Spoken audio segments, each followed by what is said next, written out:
வணக்கம் சொந்தங்களே, இன்றைக்கி நம்ம உருளைக்கிழங்கு பொரியல் செய்ய போகிறேங்க. அது சிம்பிளாக இருக்குங்க. காரம் அவ்வளோ காரம் இருக்காது. குழந்தைங்க நல்லா விரும்பி சாப்பிட்ற மாதிரி இருக்குங்க.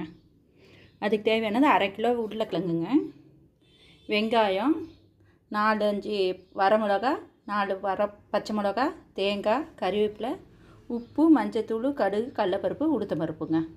இப்போ எண்ணெய் வச்சு காஞ்சிடுச்சிங்க. எண்ணெய் காஞ்சோன்னே கடுகு போட்டுருணுங்க. கடலைப்பருப்பு இது கடுகு வெடிச்சுட்டுனே கடலைப்பருப்பு உளுத்தம்பருப்பு போட்டுருணுங்க. இது கொஞ்சம் நல்லா ஸ்லோ ஃப்ளேமில் வச்சு நல்லா மொறுமொறுன்னு வர மாதிரி வதக்குங்க.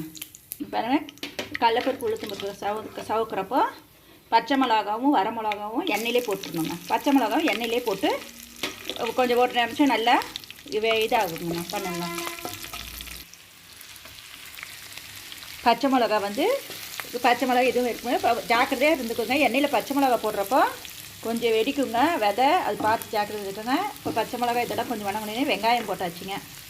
வெங்காயம் போட்டுவிட்டோன்னே வெங்காயத்துலேயே உப்பு போட்டுருங்க.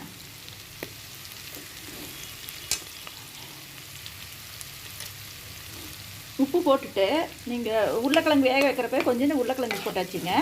இப்போ இதில் போட்டுட்டு இது நல்லா வணங்கணுன்னே இந்த வெங்காயத்தை எடுத்து டேஸ்ட் பண்ணி பாருங்கள். டேஸ்ட் பண்ணுறப்ப கொஞ்சம் உப்பு இருந்துச்சுனாக்கா விட்டுருங்க. உப்பு இல்லாத மாதிரி இருந்துச்சு மறுபடியும் லைட்டாக உப்பு போட்டுருங்க. இப்போ கண்ணாடி பதமாக இருந்துச்சுங்களா. இப்போ மஞ்சத்தூள் போட்டுட்டு உருளைக்கிழங்கு போட்டுணுங்க. மஞ்சத்தூள் போட்டு ஒரு வணக்கிடுங்க. வணக்கிட்டு இப்போ உருளைக்கிழங்கு போட்டு வணக்கணுங்க. உருளைக்கிழங்கு போட்டுட்டு வணக்கணுங்க. போட்டுனே உருளைக்கிழங்கு வெந்துடுச்சு, அதனால் உடனே ஆஃப் பண்ணிடலான்ட்டுலாம் இல்லைங்க. ஒரு 2-3 நிமிஷம் 5 நிமிஷம் அப்படியே விட்டுருங்க. ஸ்லோ ஃப்ளேமில் வச்சு அப்பப்போ வணக்கிட்டுட்டே இருந்தீங்கன்னா தான் நல்லா டேஸ்ட்டாக இருக்குங்க. வணக்கிட்டு இருக்குது. இப்போ இதை நம்ம சாதத்துக்கு சாப்பிட்லாங்க. ரச சாதம் எது கடிச்சிக்கிறதுக்கு சாப்பிட்லாம், நல்லாயிருக்கும். சப்பாத்தி பூரிக்கும் நல்லா டேஸ்ட்டாக இருக்குங்க. சப்பாத்தி பூரிக்கு வச்சுக்கலாம். சப்பாத்திக்கு பூரிக்கு செய்கிறப்போ கொஞ்சம் காரம் கொஞ்சம் சேர்த்து போட்டுக்கோங்க. ஏன்னா பூரி சப்பாத்தியில் கொஞ்சம் சாஃப்டாக இதாக இருக்குது இல்லைங்களா, ப்ளெயினாக இருக்கிறதுனால கொஞ்சம் அது போட்டிங்கன்னா காரம் போட்டுக்கிட்டிங்கன்னா நல்லா சாப்பிட்லாங்க. பாருங்கள், இப்போ ஆல்மோஸ்ட் எல்லாமே முடிஞ்சிருச்சிங்க. இப்போ தேங்காய் போட்டாச்சு. எப்போவுமே தேங்காய் போட்டு பொரியல் செய்கிறப்போ நம்ம கொஞ்சம் தேங்காயும் போட்டு ஒரு நிமிஷம் வணக்கினாக்கா நல்லாயிருக்கும். ஏன்னா குழந்தைங்களோ யாராவது ஈவினிங் மீதி இருந்தால் கூட ஈவினிங் சாப்பிட்றதுக்கே கெட்டு போகாமல் இருக்கும். இப்போ இது தேங்காய் பாருங்கள், எண்ணெயிலே உருளைக்கிழங்கெல்லாம் போட்டு நல்லா கொஞ்ச நேரம் இருந்ததுனால நல்லா டேஸ்ட்டாக இருக்குங்க. வெச்சில் கொத்தமல்லி தழை இருந்துச்சுன்னா கொத்தமல்லி தழை தூளில் இல்லை ஒன்றுத்தர் இப்போ ஃபைனல் டச்சாக கூட ஒரு சில சமயம் கரம் மசாலா கொஞ்சோண்டு ஒரு 1/4 ஸ்பூன் மட்டும் தூவிட்டு போட்டிங்கன்னா அது ஒரு செம்ம டேஸ்ட்டாக இருக்கும், வேறு டேஸ்ட்டாக இருக்குங்க.